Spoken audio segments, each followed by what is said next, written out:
What's going on, everyone, and welcome back to another episode of Firewood for Life. And in today's show, I'm going to teach you how to make your own cedar kindling for really cheap.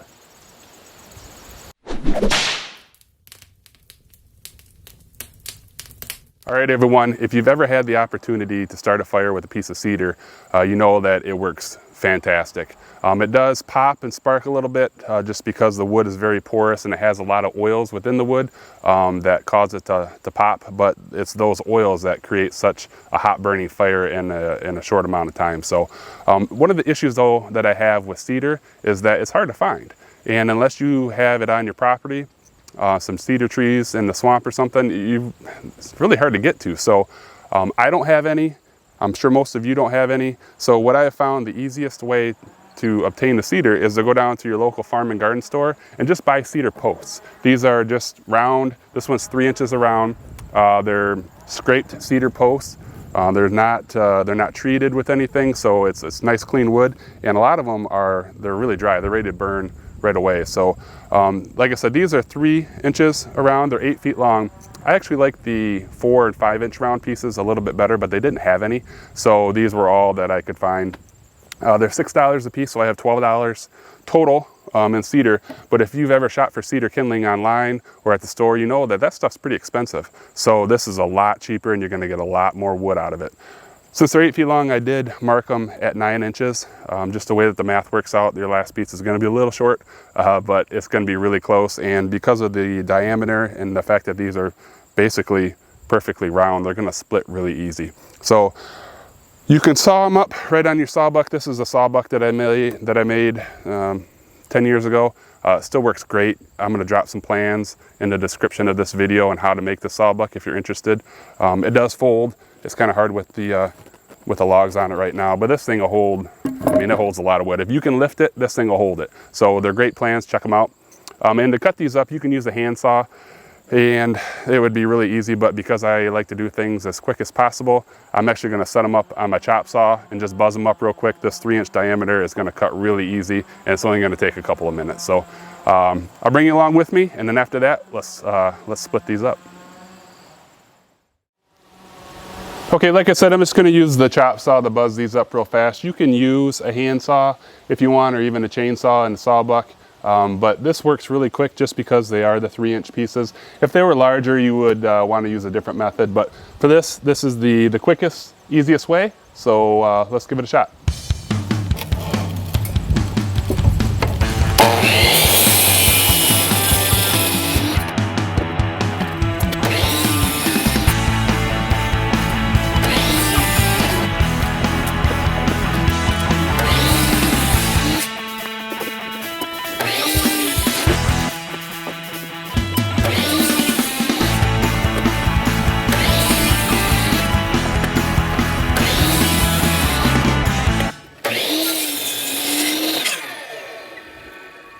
All right, that was pretty easy. What I'm gonna do is I'm gonna cut up the second post here, and then we'll take it all over to the splitting block, and I'll show you the easiest way to split it. All right, that worked out really well. We were able to get 22 pieces of the cedar posts cut up out of those 2 long 8-foot pieces. So as you can see, it smells amazing. It's nice clean wood. This stuff is really tight grained. So let's split it up. You can use a lot of different methods to split up kindling. I find that just using a hatchet, this is a Fisker's hatchet. I love Fisker's brand things. If you can see over here, that's the Fisker's X27 super splitter. This is my splitting tool of choice when I have to split. So I love this axe. But yeah, using a hatchet is an easy way to do it. Basically, get yourself a nice splitting block. If you can find one that's nice and level, that makes it the easiest. I had this log laying around. I tried to cut it as level as I could. It's a little high here on this side, but we're not exactly on a flat surface either, so that does make a difference. But just use this to split it up.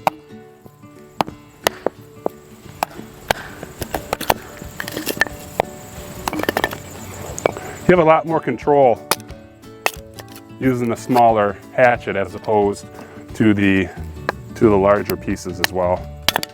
And you'll see some people that can sit here and split kindling just like that. Not that I'm not confident enough to do that. I just like to do it to a little bit safer. I don't want to get my fingers in the way, and this axe is pretty sharp. So basically what you want to do is just split them up into the 1-inch pieces.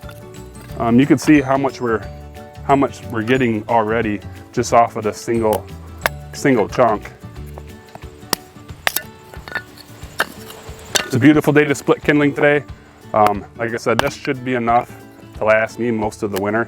I do have a pretty big supply of Firewood in the garage, but honestly, I prefer cedar over the Firewood. I mean, I don't know, I just love it. It's great. And like I said, it's very cost effective when you do it this way.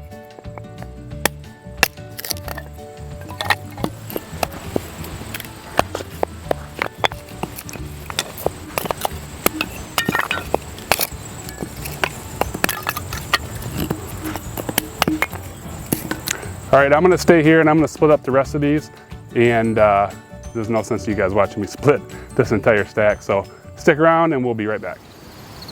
All right, well, we've been at it for just a little bit, and as you can see, we have our tub completely full of cedar kindling, and I've still got 9 pieces left, so I used just a little over 1 of the posts, and you can see what I got out of it. I think I'm gonna save these. I have an idea to maybe make a rocket stove out of it, or like a Swedish torch. So I don't know, a few ideas for camping stuff. So I'm gonna leave those off to the side. I can always split them up later, but as of right now, as you can see, for $7 I got a whole tote full of just really nice cedar kindling. That stuff is dry. It was pretty straight grain, so it split up pretty easy. I did have a couple knots in them, but you know, you can just break out the bigger axe if you have a problem with that. A couple of other ideas that I want to give you guys. Firewood, for those who don't know Firewood, it's really resinous wood, and it comes from pine trees. If you live in the South, the southern states, Georgia, Florida, those all have really great Firewood. And I believe this came from Mexico. This is a Honduras or somewhere in that general area.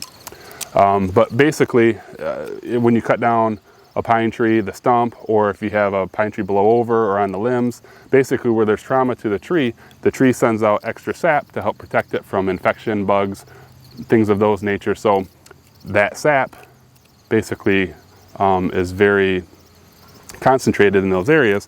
And I'll do a video coming up on how to find your own Firewood. Here in Michigan, we do have Firewood. It's not the best, but it's pretty cool to go out and find it in your backyard. And if you live someplace where there's some pine trees, you can get your own. So we'll show you how to do that.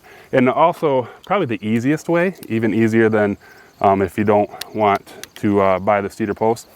This is where I split most of my firewood, and with the hydraulic splitter or with the splitting axe. And you're gonna have a lot of this stuff. These just little shards of pieces that fall off, that split off, just laying around. And since it's rained for the last week here, these are pretty wet, but a lot of guys love to gather these up, and this works great. If you have a tub someplace or a box, grab this stuff and throw it in there and save it, let it dry out, put it in your garage, or you know, under a covered shelter, or put a tarp over it, do something, and let it dry out. And this stuff works amazing as kindling. So, and it's already done, it's there, and you're cleaning up your yard in the process. So those are just 3 quick, easy ways to get your own kindling. Remember, using kindling when you start a fire, it's going to create a hot fire faster, and that's what you want. You don't want a smoldering, slow burning fire when you start it up, because it's going to create more creosote. So by using this kindling, we're going to start the fire up fast. You're not going to be messing with it, and it's going to make your life a lot easier. So hope you enjoyed the video. Don't forget to leave us a comment if you have some great suggestions about some other kindling ideas. Hit the like button, and also make sure you subscribe, and we're going to keep bringing you guys some more videos that I hope you love. Thanks.